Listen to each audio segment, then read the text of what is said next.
ఈ రోజు మన యొక్క ఫిలిం న్యూస్ లో అఖండ 2 తాండవం చిత్రం 1000 కోట్లు అంచనాతో షూటింగ్ ని జరుపుకుంటుందా అన్న విషయాన్ని మీ ముందు ఉంచుతున్నాను. ఇప్పటికే నందమూరి బాలకృష్ణ వరుసగా వచ్చినటువంటి 4 సినిమాలు భగవంత్ కేసరి, అఖండ, డాకు మహారాజ్, సింహారెడ్డి, ఈ 4 సినిమాలు ఎంత ఘన విజయం సాధించాయో మనందరికీ తెలుసు. ఈ 4 సినిమాలు కూడా 100 కోట్ల క్లబ్లు చేరిపోయాయి. ఇప్పుడు తీస్తున్నటువంటి అఖండ 2 తాండవం చిత్రం మాత్రం వివిధ భాషలకు సంబంధించినటువంటి ప్రఖ్యాత నటులందరినీ కూడా ఈ చిత్రంలో ఎంట్రీ చేసేశారు బోయపాటి శ్రీను.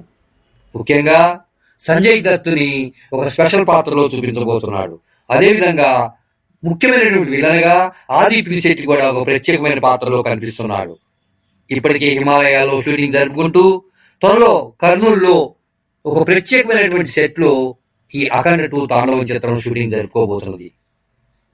ఈ అఖండ తాండవం చిత్రాన్ని దాదాపు 200 కోట్లు ఖర్చు పెట్టి అద్భుతంగా తీయబోతున్నారు.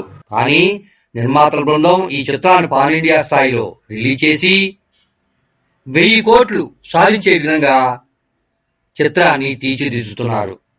మరి 1000 కోట్లు సాధించడం అంటే చలనచిత్ర రంగంలో ఈ అఖండ 2 తాండవం చిత్రం కూడా అత్యధిక కలెక్షన్ సాధించిన చిత్రాల్లో నెంబర్ 1 స్థానంలో నిలబడబోతుందని ఖచ్చితంగా చెప్పేస్తున్నది మా మహానంది టీవీ.